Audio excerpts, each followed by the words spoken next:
that happens, there's going to be a congressional investigation, then there's going to be a Justice Department investigation, and somebody's going to go to prison. Do you want to go to prison? I said, no, I don't want to go to prison. As it turned out, I was the only person who went to prison, but I said, no, I don't want to go to prison. I went back downstairs. I said, listen, I have a moral and ethical problem with this. I think it's illegal, and I don't want any part of it.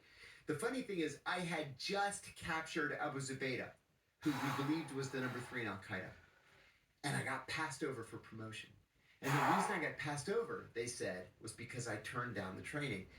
The head of the counterterrorism said in my promotion panel that I had displayed a shocking lack of commitment to counterterrorism. And then the guy who had given me the advice saw that my name wasn't on the promotion list, and he promoted me out of cycle. So I realized then I was up against something that was going to be tough. And then there was a psychiatrist at the agency whom I had known for years. We are in the same men's group, we went to the same church, and he happens to be both a brigadier general in the Army and a CIA psychiatrist. And he said to me one day, buddy, you know they call you the human rights guy behind your back. And I said, yeah, I don't care. But what, nobody's agreed to do this. You haven't informed them properly. These are American citizens. You can't just take people off the streets and force LSD down their throats. Well, they were running the Haight-Ashbury Free Clinic. Yeah. Until right after, a month after Chaos by Tom O'Neill came out. Yeah. You're exactly right. Yeah, my Craziness. My wife's mom went there. She was a hippie in San Francisco. Wow. She went to the Haight-Ashbury Free Clinic. Oh, it was run by the CIA, which is so crazy. And it's totally connected to Manson, the Manson. Oh, yeah, family. Manson, exactly. Yeah. Exactly. Yeah. Manson was a part of it as well. It's so nuts. And they wouldn't have even known about that until they found the stash of documents. And they were all together. And just think of what's been destroyed. Right. What we could have learned. Exactly. We only know a small fraction of what was done.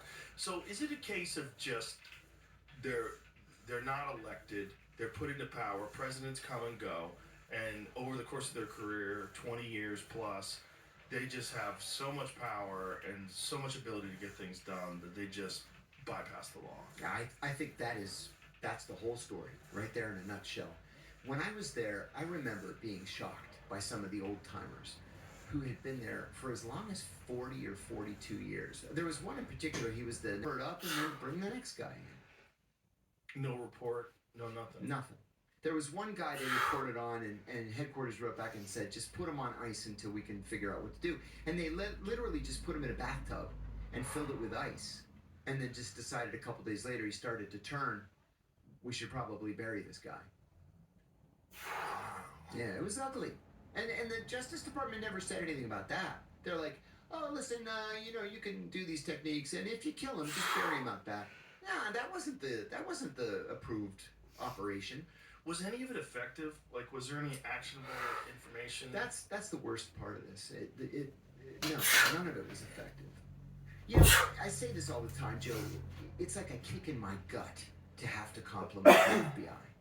But if there's one thing that the FBI is really good at, it's interrogations. They've been doing interrogations effectively since the Nuremberg trials in 45 and 46. These guys know what they're doing.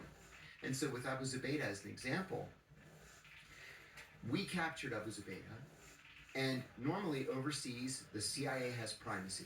Domestically, the FBI has primacy.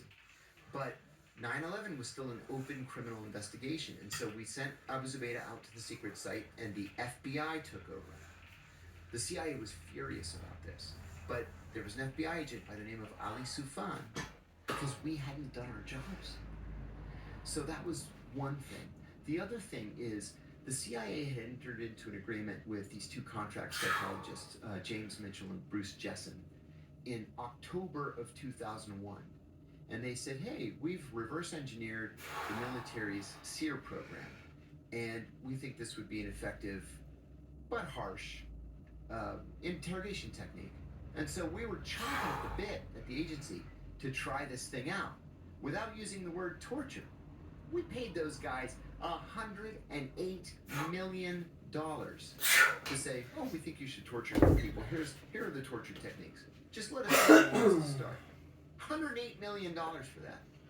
And so we thought, well, we've already spent the money, and we really do want revenge on these guys. So what the hell? Let's just go for it. I think that's what it was. Wow. So, how did you get in trouble? I waited for somebody to say something about torture, and nobody did. And then I got divorced. My kids moved with my ex-wife to Ohio, and they were little. They needed their dad, so I decided I'm going to leave. Counts of espionage. They waited until I went bankrupt, and then they dropped the espionage charges. Yeah, Oh God, that's so gross. that's Washington. It's just so hard to believe that the United States of America governs things like that. I believe it. Oh, but yeah. It's hard to swallow. There's a book by Harvey Silverglate, who's a professor of law at Harvard University. The book is called 3 Felonies a Day. And he says that we are so over-regulated, so over-criminalized in this country that the average American, on an average day, going about his or her normal daily business, commits 3 felonies every single day. So if they want to get you, they're going to get you. And there's nothing you can do to protect yourself. So what was Brennan's beef with you?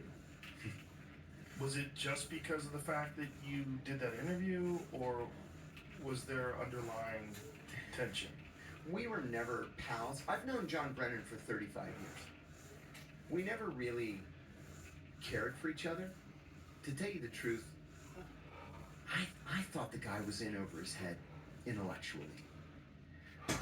It later became the National Counterterrorism Center.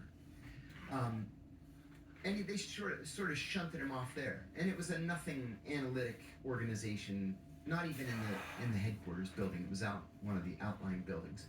And then he kind of went away.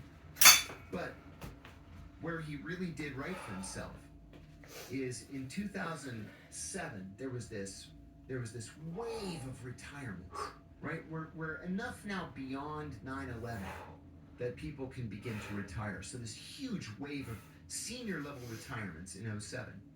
And then once these guys retired, half of them went to the McCain campaign and half of them went to the Hillary Clinton campaign.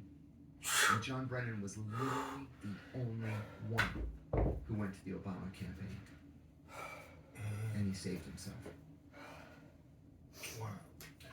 So, how did you wind up going to prison? Well, as soon as Barack Obama became president, John Brennan decided he was going to have my head.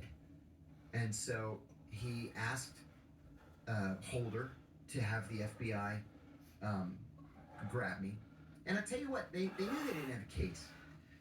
And so if the conversation necessitated it, we could go into that area.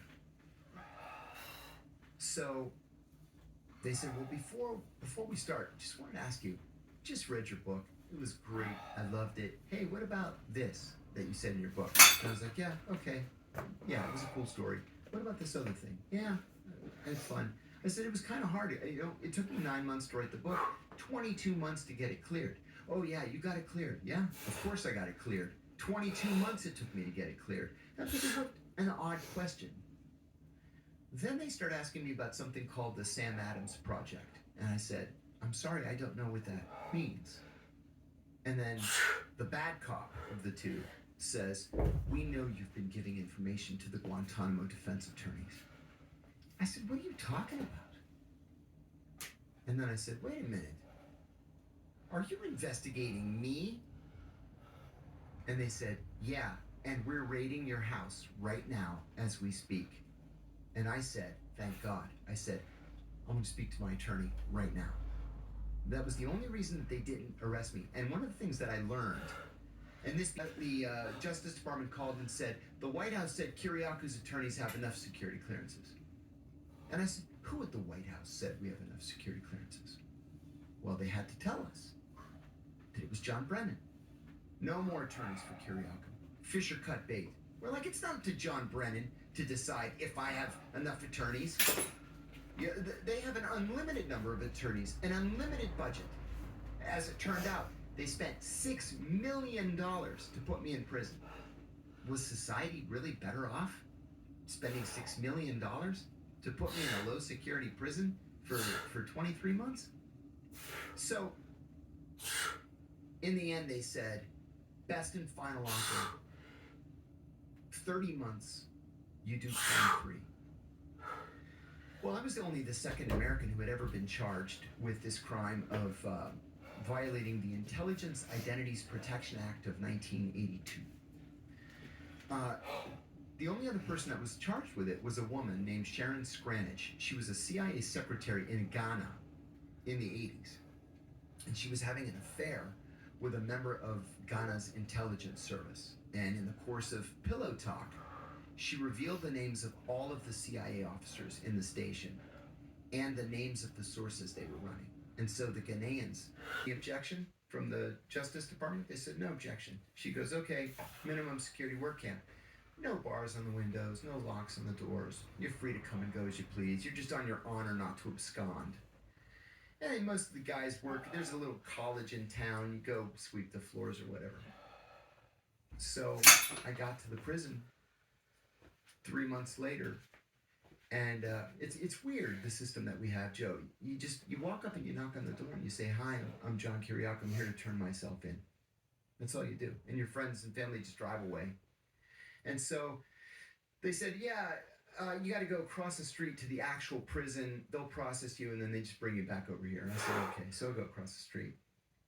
And I said, I'm John Kiriakou. I'm here to turn myself in.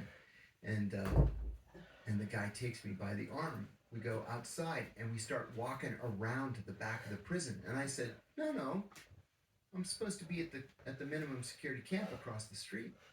And the guy laughs at me, and he goes, not according to my paperwork, you're not. And I was like, oh my God, take it easy. We later learned Brennan was so angry at the shortness of my sentence that he told them, make it as difficult as possible.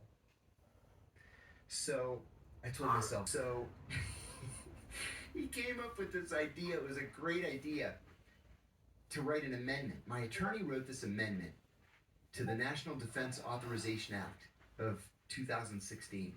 And it said that every American convicted of violating the Intelligence Identities Protection Act between October 1st and October 31st, 2012, shall hereby have his pension reinstated.